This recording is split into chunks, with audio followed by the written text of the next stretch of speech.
पुरानी जिमों के अंदर जितनी भी मशीन थी सारी की सारी खराब है।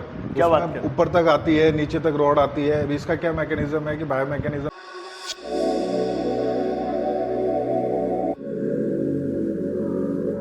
हेलो एवरीवन, सो मैं हूं लोकेश और मेरे चैनल लीडिंग टू फिटनेस में आपका स्वागत है। आज मैं आपको दिखाने वाला हूं, मेरे एक फ्रेंड है जो काफ़ी ओल्ड फ्रेंड है, यानी कि when I start my gym my exercise, तो ये मेरे साथ थे। तो अभी मैंने 7-8 महीने से ज़्यादा हो गए हैं मैं अपनी एक्सरसाइज नहीं कर पा रहा due to the back injury. As you aware, अगर आपको नहीं पता तो मैं आपको बता देता हूँ कि डॉक्टर्स ने मुझे कुछ समय के लिए एक्सरसाइज करने के लिए बंद किया था, from the beginning, from the medium और फ्रॉम द हाई रेंज। ठीक है, चलो कैसे हो? बस बढ़िया। आज बहुत दिनों बाद। आज क्या सुबह उठते ही दिमाग में क्लिक हुआ कि अब एक्सरसाइज स्टार्ट करेंगे। हाँ, अच्छा, क्योंकि अच्छा। अगर एक्सरसाइज स्टार्ट नहीं करी ना हाँ, हाँ। तो फिर प्रॉब्लम हो जाएगी, क्योंकि 8 महीने से रेस्ट पे चल रहा हूँ। ओ तेरी। और फिर डॉक्टर से मैंने अभी लास्ट वीक ही कंसल्ट हाँ, किया। हाँ, उन्होंने बोला अब आप स्टार्ट कर सकते हो बट लाइट हाँ। वेट के साथ। तो फिर अच्छा, सोचा कि अच्छा। आपकी जिम में स्टार्ट करते हैं शुरुआत से। तो एक बार मेरे बिल्कुल। ऑडियंस को बता दो कि आपकी जिम कौन से वाले एरिया में पड़ती है। हमारा जिम है शोपुर रोड पे है, प्रताप नगर में, नियर बाई HDFC बैंक के पास में ही है। तो अभी जैसे लोगों में कई सारे कंसर्न्स है, स्पेशली जो समर है हाँ हाँ बिल्कुल। वो लेकर। जैसे ही हमारा मौसम चेंज होता है लोगों के दिमाग में एक्सक्यूज आ जाते हैं। तो इसके बारे में क्या है कि मतलब गर्मी में एक्सरसाइज करे कि नहीं करे, या फिर मैं भी सर्दियों तक का वेट करूं? नहीं देखो, ऐसा कुछ नहीं है। एक्सरसाइज के लिए कोई मौसम मैटर नहीं करता, ऐसा कुछ मैटर नहीं करता। सर्दी गर्मी बारिश ऐसा कोई मैटर नहीं करता। ये तो मैटर उनके लिए जो लेजी लोग हैं, जिनको एक्सक्यूजेस चाहिए होते हैं। और जैसे कि गर्मी है, गर्मी को लेकर थोड़े से लोगों के मिथ होते हैं कि गर्मी में एक्सरसाइज नहीं करनी चाहिए, बॉडी डिहाइड्रेशन ज़्यादा हो जाती है। तो उसके लिए मैं बताऊंगा कि सबसे पहले तो आपको एक सही जिम का सिलेक्शन करना है, जहाँ एक प्रॉपर वेंटिलेशन हो, प्रॉपरली वहाँ पे टेम्परेचर मेंटेन हो, क्योंकि टेम्परेचर ही बहुत मैटर करता है। बिल्कुल मैटर करता है, क्योंकि जिस परमाइसिस में आप वर्कआउट कर रहे हो वहाँ का टेम्परेचर अप्रोक्स आपका 20-24 अप्रोक्स होना चाहिए। इससे कम या इससे ज़्यादा नहीं होना चाहिए। अच्छा। क्योंकि वर्कआउट जब अपन करते हैं तो बॉडी हीट करती है, तो टेम्परेचर भी होता है। तो बिल्कुल बिल्कुल। तो पहले स्टार्ट करना, मतलब जिम में हम एक्सरसाइज स्टार्ट करें तो उसके पहले एक बार दर्शकों को जिम विजिट करा देते कि क्या क्या हाँ, आपके नहीं, पास बिल्कुल, इक्विपमेंट्स हैं। बिल्कुल, तो एक बार आप बिल्कुल, बता दें। ये हमारा कार्डियो सेक्शन है, जिसमें हमारे पास 3 स्पिन बाइक्स हैं, देन ट्रेडमिल है, और ये हमारा कम्प्लीटली जो स्ट्रेंथ सेक्शन है पूरा, ये स्ट्रेंथ सेक्शन है। तो ये राजेश भाई, ये जो लोहे की प्लेट्स है, आयरन प्लेट्स का क्या लॉजिक है आपकी जिम में? आयरन प्लेट्स का, हाँ, अधिकतर लोगों का यही रीज़न। कुछ लोगों को आयरन प्लेट जिम में थोड़ा चीप लगता है, बट चीप नहीं होता। ट्रेनिंग के लिए बहुत अच्छा होता है आयरन वेट, क्योंकि इसमें मसल माइंड कनेक्शन बहुत अच्छा बैठता है। नहीं, कॉम्बिनेशन देखो, आयरन वेट जहाँ भी देखे ना वो आपको स्मॉल रॉड मिलेगी जो शॉर्ट साइज हाँ। की होती है, जिसका वेट अराउंड में बट अपने यहाँ ओलंपिक रोड्स हैं। किलो। ओलंपिक रोड्स हैं। सारी ओलंपिक बात इंपोर्टेड रोड्स है। हाँ बिल्कुल। इंपोर्टेड रोड और आयरन वेट का क्या कॉम्बिनेशन है?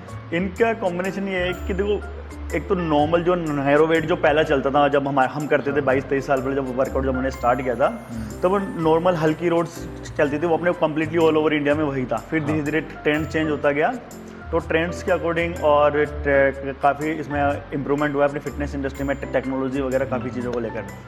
और हमारे जो गेम्स होते हैं, वेट लिफ्टिंग, पावर लिफ्टिंग वगैरह, के लिए पर्टिकुलर कोई एकेडमीज अभी भी इंडिया में अवेलेबल नहीं है पर्टिकुलर।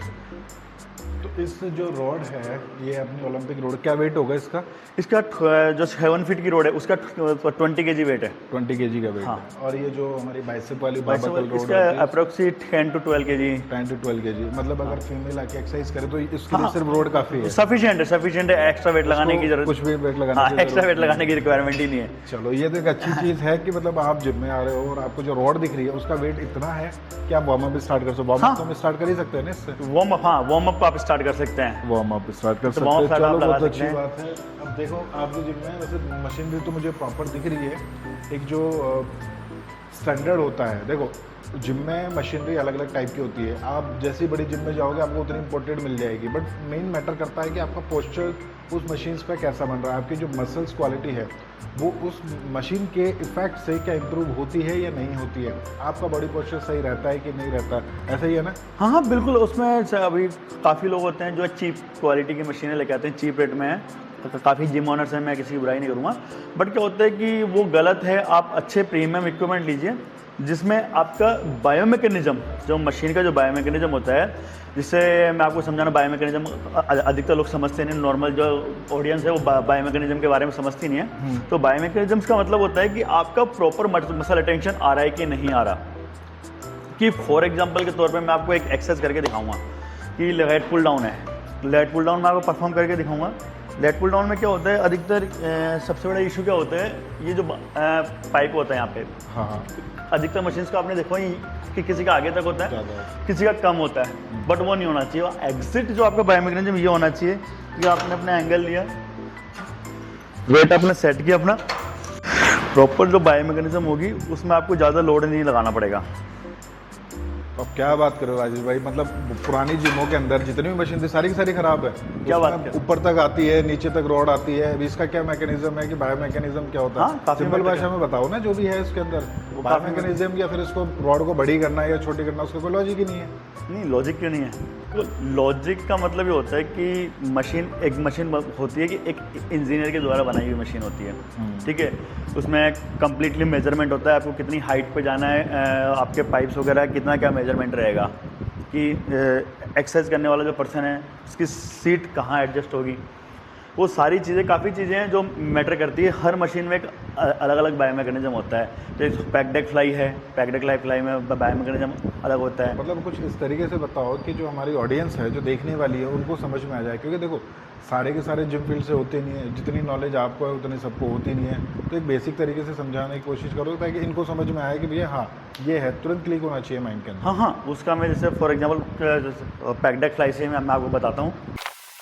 काफ़ी जो ओल्ड जिम या फिर लोकल मशीन आती है उनमें जो सीट का एडजस्टमेंट है वो आपको इस टाइप का नहीं मिलेगा। या तो ये एडजस्टमेंट आपको जो अपनी इंपोर्ट मशीन होती है बाहर से जो हम लोग इंपोर्ट करते हैं उनमें मिलेंगे, या फिर इंडियन इक्विपमेंट जो काफ़ी अच्छे बड़े ब्रांड्स हैं, बड़े मैन्युफैक्चरर्स, उनमें मिलेगा। तो सबसे पहले हम क्या होता है, अब अपना हाइट के अकॉर्डिंग सीट एडजस्टमेंट करना होता है। अब इस सीट को अब डाउन तक कितना ही हाइट वाला बंदा हो वो आराम से एडजस्ट कर सकता है। अगर मान लो नॉर्मल मशीन में अपन करते हैं, ठीक आ जाएगा अपना, प्रॉपर आपके पेक्टोरल मसल को हीट कर रहा है। बट वहीं अगर कोई लोकल मशीनरी होगी, बैक सीट में का जो एडजस्टमेंट है वो परफेक्ट नहीं होगा, डाउन जहाँ बैठते हैं सीट में वो परफेक्ट नहीं होगा। उससे क्या होगा, आपके पेक्टोरल मसल पे लोड नहीं आके वो लोड आप पे जाएगा शोल्डर पे, जो कि बिल्कुल गलत है। ऐसा बिल्कुल भी नहीं होना चाहिए। चलो, हमारे दर्शकों ने बहुत सारी चीज़ें देख ली है, तो थोड़ी सी हम एक्सरसाइज स्टार्ट कर देते हैं। हाँ बिल्कुल।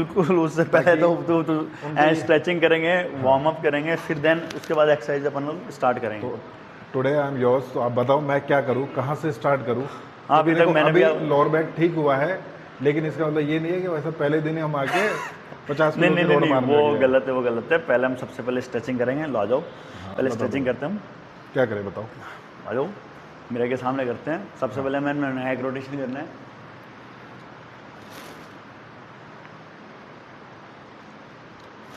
रिस्ट रोटेट करना है।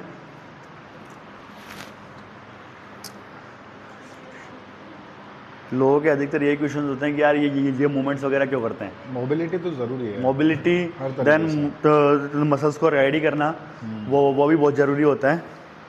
तो रोटेशंस बहुत ज़रूरी होता है। और यही चीज़ मैं आपको बता दूँ, ये अपने जिम्स में नहीं, आपको मार्शल आर्ट, जूडो वगैरह सब में मिलेगी। एक चीज़ बताओ, जैसे हम सुबह स्टार्टिंग में मॉर्निंग में जैसे उठते हैं, तो मोस्ट प्रोबेबली जो जिम से रिलेटेड जो लोग हैं वो तो वैसे भी उठते ही सबसे पहले वार्म अप, स्ट्रेचिंग, मतलब जो डेली नेचर स्क्रॉल होता है उससे पहले भी वो हल्की फुल्की वार्म अप तो कर लेते हैं। तो क्या वो वार्म अप हमारी इस एक्सरसाइज में इन्वॉल्व हो सकती है? वो इतना नहीं हो सकता। अगर बंदा अगर काफ़ी टाइम से वर्कआउट कर रहा है तो उसको नॉलेज होती है कि कौन सा वार्म अप, कौन सा रोटेशन हमें करना है। और दूसरा अधिकतर देखा जाता है कि लोगों का जो आफ्टर बेड जो उठने का तरीका होता है वो बिल्कुल गलत होता है। लोग डायरेक्टली सीधे सो रहे हैं तो सीधे ही उठ जाते हैं, वो गलत है। आपको करवट लेके हमेशा उठना चाहिए, जिससे आपके लोअर बैक में कभी दिक्कत नहीं होगी। लोअर बैक में कभी आपको दिक्कत नहीं होगी। तो स्ट्रेचिंग्स वगैरह करने से क्या काफ़ी बेनिफिट होते हैं। हम लोग इंजरी से बच जाते हैं, मसल हमारा रेडी रहता है, भैया हमें वर्कआउट करना है। लोग सबसे बड़ी गलती यही करते हैं, इसीलिए उनको इंजरी वगैरह होती है। हाँ। तो वर्कआउट से पहले क्या पूरी कंप्लीट बॉडी की स्ट्रेचिंग करना बहुत ज़रूरी है। आप एवरीवन कोई सी भी एक्सरसाइज कर रहे हो, कोई सी मसल को ट्रेन कर रहे हो, तो पूरी बॉडी को एक बार खोलना बहुत ज़रूरी है।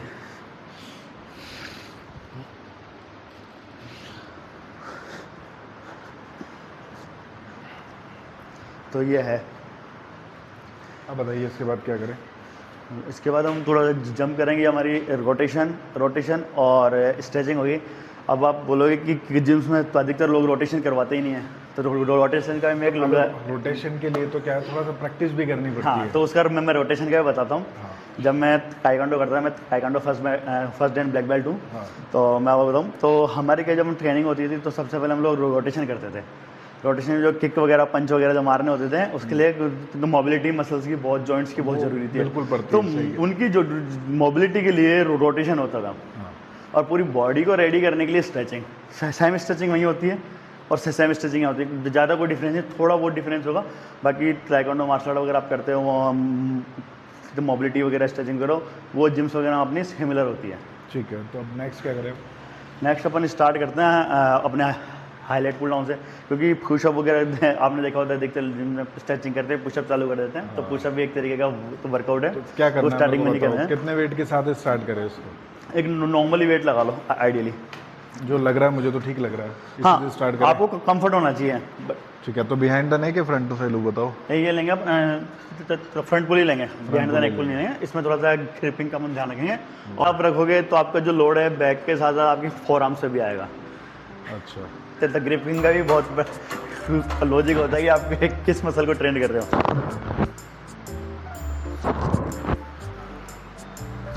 इसकी रिपीटेशन कितनी रखनी है मेरे को? अप्रोक्स 15, ज़्यादा नहीं करेंगे। ऊपर का चेस्ट प्रेस से 1 सेकंड में इसको थोड़ा डाउन कर देता हूँ, अब थोड़ा कंफर्ट होगा। इसकी सीट पूरी एडजस्टेबल है। यहाँ से करनी है कि नीचे से करनी है? डाउन से अगर आप हैमर ग्रिप लोगो, चेस्ट को स्क्वीज करना है। अच्छा।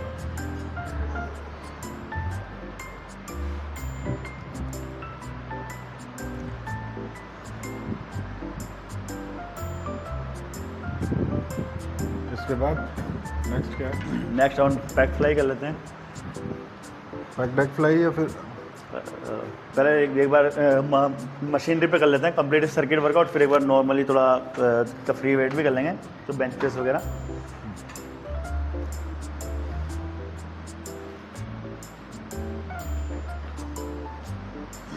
क्योंकि काफ़ी टाइम बाद जब वर्कआउट स्टार्ट करते हैं, थोड़ा सा लगता है कि यार कहाँ से स्टार्ट करें।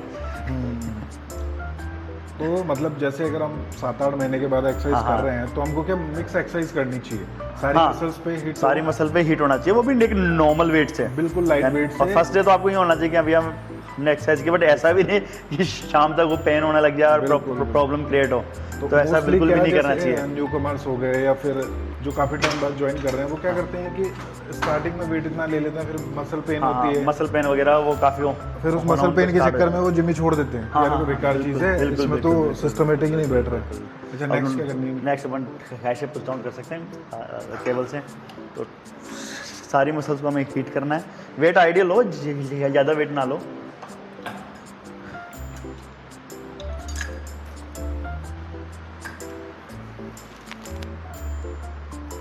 तो फर्स्ट डे के आगे आज आपको लगना चाहिए कि आज मैं जिम गया हूँ और वर्कआउट किया है। ऐसा नहीं कि आज कि वह 7-8 महीने पहले जो कंडीशन थी वही कंडीशन में आज वर्कआउट करें, वो गलत हो जाता है। बिल्कुल बिल्कुल, कभी वैसे कभी ही क्या होना चाहिए। बेनिफिट की जगह अपने को लॉस हो जाता है।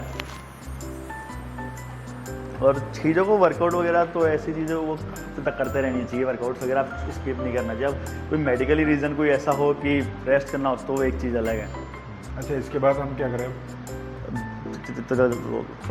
Behind the neck pull down करते हैं। बिहाइंड द नेक का, बट बिहाइंड द नेक का तो कंसर्न था कि अभी मतलब बंद कर रखी है।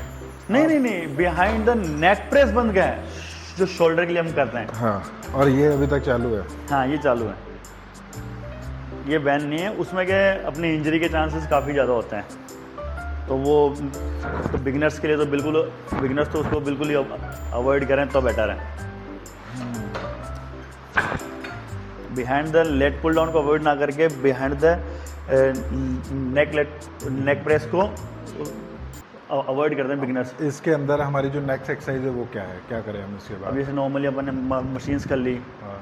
ये हमारा हो गया। अब थोड़ा सा फ्री वेट पे हम लोग एक बार आ जाते हैं। तो मतलब वो डे 1 पे मैं फ्री वेट पे आ रहा हूँ तो वो चलता है क्या? हाँ, नॉर्मली आप कर सकते हो, ऐसा कोई इशू नहीं है। हाँ, डे 1 उनके लिए ठीक नहीं है जो बिगिनर्स हैं, Beginners जो फर्स्ट टाइम एंटर कर रहे हैं, बिल्कुल। जो ऑलरेडी 5 साल 7 साल 10 साल से वर्कआउट कर रहे हैं, और आपको तो काफ़ी टाइम हो गया वैसे। हाँ मतलब हम तो पैदा ही जुम्मे हुए थे। उठाओ लो रखवा दे एक बार। बिल्कुल बिल्कुल बिल्कुल, लो इसको रख देते हैं। हाँ, डाउन में यार, ये मल्टी बेंच एक्चुअली क्या है, स्पेस का थोड़ा सा इशू है क्या, तो और भी इक्विपमेंट है। तो मल्टी एडजस्टेबल बेंच है ओलंपिक वाली, वो हमने रखी हुई है जिम में। थोड़ा आगे आ जाओ,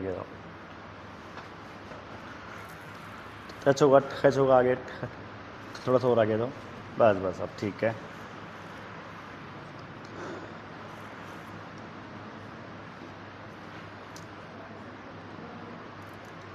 आराम से चलो, यानी कि जो है खाली रोड है, खाली बार है, वो भी आपको फील होनी चाहिए कि वेट की तरह, कि आप वेट के साथ इसको। हाँ तो रिवर्स perform ऑर्डर कर इनका स्लो होना चाहिए बाय डिफॉल्ट। हाँ। अब काफ़ी लोग गलती क्या करते हैं, इसमें स्पीड से करने लग जाते हैं, वो गलत है। फिर इसके बाद थोड़ा नॉर्मली वेट डाल लेते हैं इसमें, अप्रोक्सिमेट 5 kg 7.5 kg लीजिए सर। नॉर्मली इसमें वेट डालो। 5 kg का है ये, है ना? हाँ, नॉर्मली 5 kg वेट डालो। अब कितना kg वेट हो गया इसमें? 30 kg। हाँ, हमारे सिलेंडर जितना वेट। मतलब हमारे घरों के अंदर जो रसोई गैस आती है उसका वेट अराउंड 30 kg समथिंग होता है। हाँ अप्रोक्सिमेट। और उतना ही वेट आप बिगिनर को करवा रहे हो? नहीं, बिगिनर कैसे हुए आप बिगिनर कैसे हुए? आपने तो ऑलरेडी वर्कआउट तो किया हुआ है, तो आप तो बिगिनर हो ही नहीं।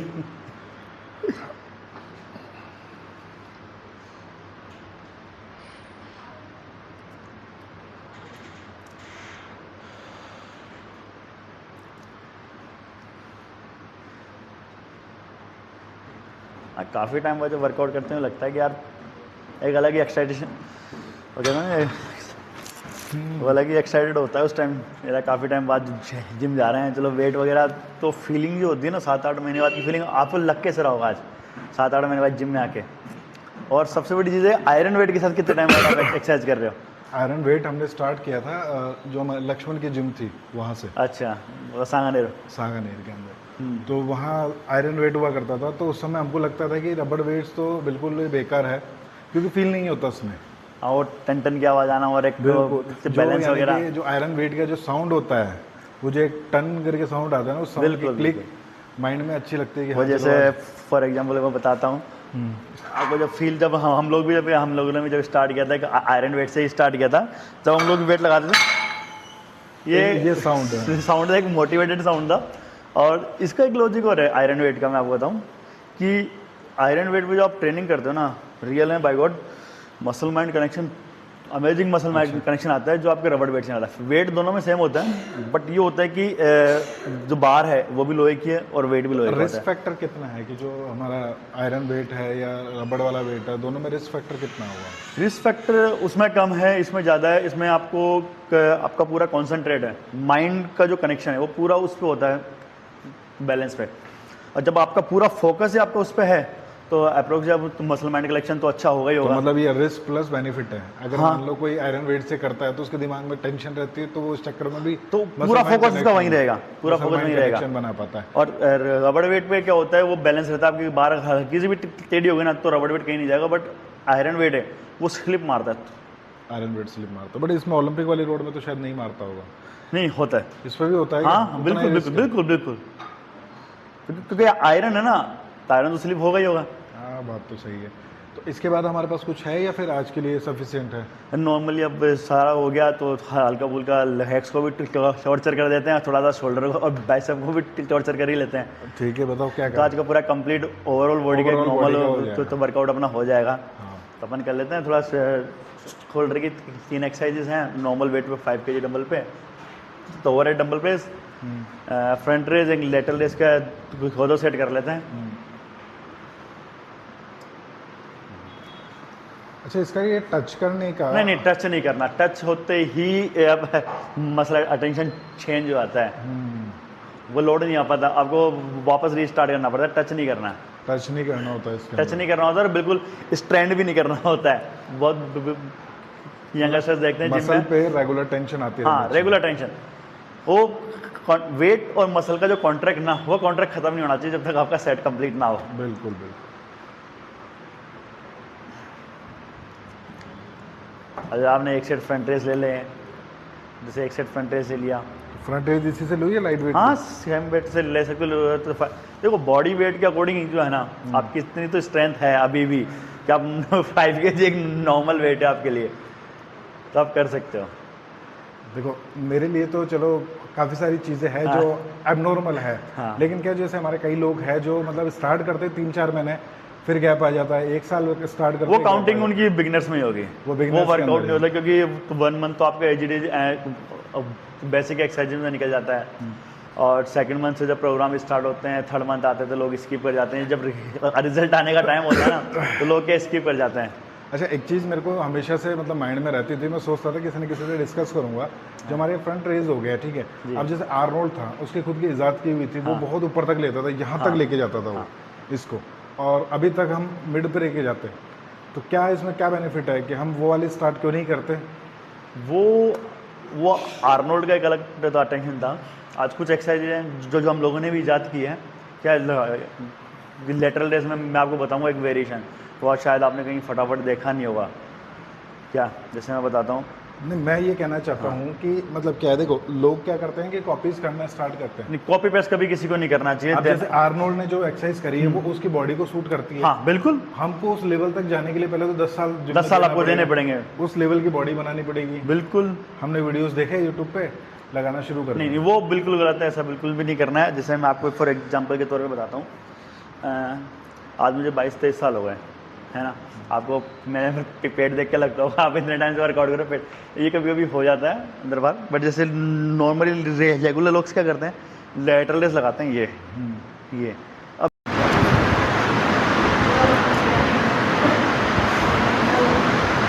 अब ये क्या है, इसके हम ज़्यादा रेपिटेशन नहीं लगा सकते। रीज़न, एक तो वेरिएशन बिल्कुल चेंज, 4 या 5 रेपिटेशन जाते थे, मसल बहुत अच्छा हीट हो जाता है। अगर आप सही वेट्स के साथ सिलेक्शन करके, ज़्यादा हेवी भी नहीं और आपको लाइट भी लेना है, इतना लेना है कि आप मसल 5 से 6 रेपिटेशन आपकी मसल अच्छी हीट हो जाए, आप रेपिटेशन 10 से 12 ले जा सकते हैं। अब ऐसे ही ये वेरिएशन है। अब हैमर्स में भी हम लोग क्या करते हैं, जैसे फ्रंट रेस लगाते हैं, फ्रंट रेस में हम लोग काफ़ी चेंजेस किए हैं। तो ये सारे चेंजेस होते हैं अपनी बॉडी के अकॉर्डिंग। ठीक है, अब ये शोल्डर तो हो गई हमारी, हिट मैंने कर भी लिया, अब लेग्स या लेग्स के लिए एक एक्सरसाइज अपन लगा लेते हैं, हैग एक्सटेंशन। लेग एक्सटेंशन हम लगा लेते हैं। इसमें भी एक नॉर्मली आप वेट ले लो, नॉर्मल वेट लगा हुआ है। हाँ, नॉर्मली वेट के साथ आप तक कर सकते हैं।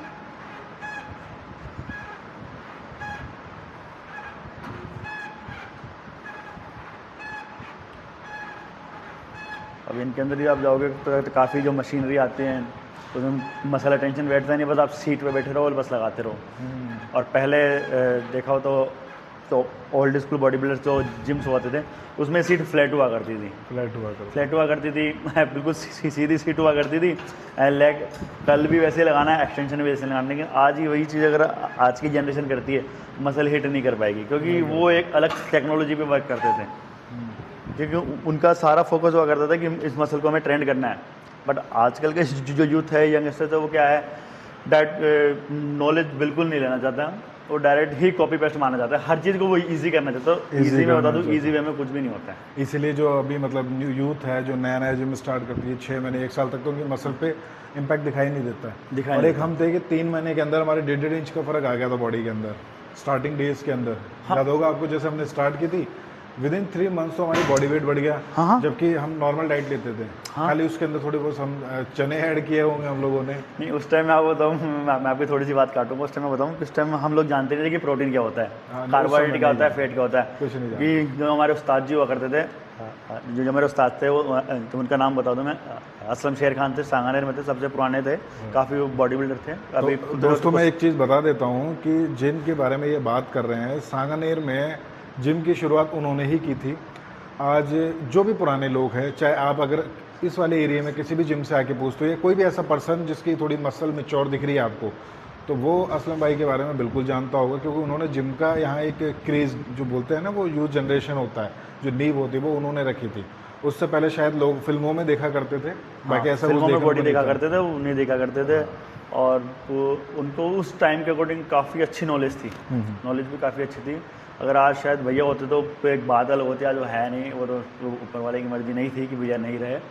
एक कार एक्सीडेंट में उनकी डेथ हो गई थी, लेकिन हम भैया को आज भी मिस करते हैं कि अगर भैया आज हमारे साथ होते अभी भैया का नाम लेते ही आप देख रहे रोंगटे बिल्कुल खड़े हो रहे हैं। वो इमोशन है, वो इमोशन भैया के साथ आज भी हमारे जुड़े हैं, आज भी वही रेस्पेक्ट हम कर रहे हैं कि जो चीज़ें भैया ने हमें सिखाई थी उस टाइम, वो ओल्ड स्कूल जो हमें सिखाया था, वो आज हम भी उसको फॉलो करते हैं।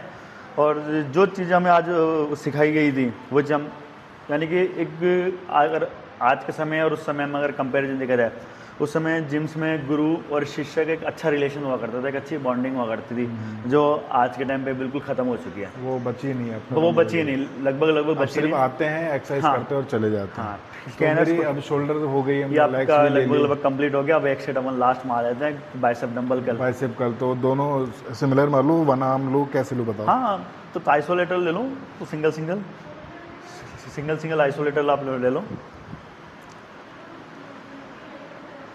और काफ़ी टाइम बाद वर्कआउट जब करते हैं तो मैं ना, मुझसे भी खुद से रहा नहीं जाता वेट के वगैरह, क्योंकि मैं भी 2 बार शोल्डर इंजरीज का सामना कर चुका हूँ। तो बट मेरा भी ये रहा है कि कभी कभी चाहे 2.5 के डंबल रहा है कि डेली एक्सरसाइज करिए मैंने, बट करी लाइट वेट से, कभी यूँ नहीं रहा कि यार एक्सरसाइज छूट जाए।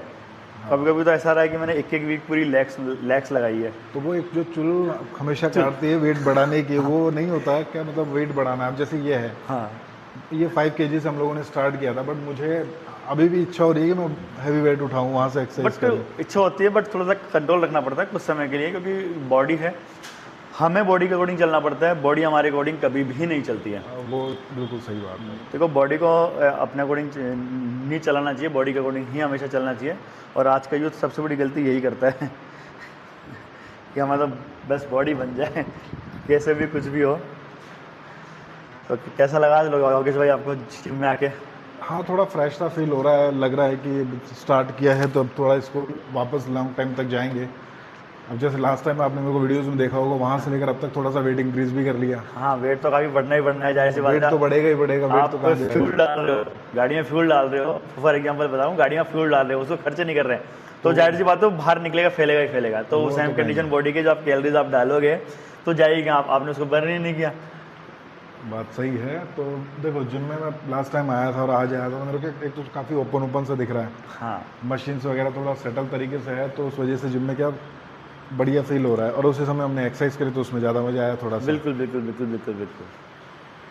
तो ठीक है, चलते हैं आज के लिए, तो फिर दोबारा आज का तो बहुत है, और नेक्स्ट टाइम मिलते हैं। हाँ। फिर करते हैं कुछ और अच्छी पुरानी यादें जो हैं आपकी और हमारी, वो ताज़ा करते हैं जल्दी ही, और फिर उसके अकॉर्डिंग आगे करते हैं प्लान। और जो आपके तो व्यूअर्स हैं उनको और कुछ बताएंगे, नया नहीं बताए, कुछ ओल्ड स्कूल की कुछ ऐसी यादें बताएंगे उनको, तो जिनको शायद अभी तक मालूम नहीं उन चीज़ों के बारे में, जो यूट्यूब वगैरह पर सर्च करते हैं, सोशल मीडिया पर करते हैं। क्या जस्ट वैसे ही उठ के आया था। हाँ। लेकिन अब क्या, जब नेक्स्ट टाइम आऊँगा ना, थोड़ा सा प्रिपरेशन के साथ, हाँ, थोड़ा प्रिपेयर हो गया ना, तो थोड़ा वर्कआउट करने में और मजा आया। क्योंकि रात को मतलब काफ़ी लेट हो गया, फिर सुबह उठा तो मैंने कहा आज मिस तो नहीं करना सुबह, क्योंकि रात में बोल दिया था फ़ोन करके कि मैं सुबह तो आ ही जाऊँगा। बिल्कुल, कहते ना कि किसी काम की अगर शुरुआत करनी है तो वो कहावत है कि आज करो अब, तो बस अब शुरुआत तो वो अभी ही करना है, कल पे कुछ नहीं जुड़ता, क्योंकि कल कभी किसी का आता नहीं है। बिल्कुल नहीं आता।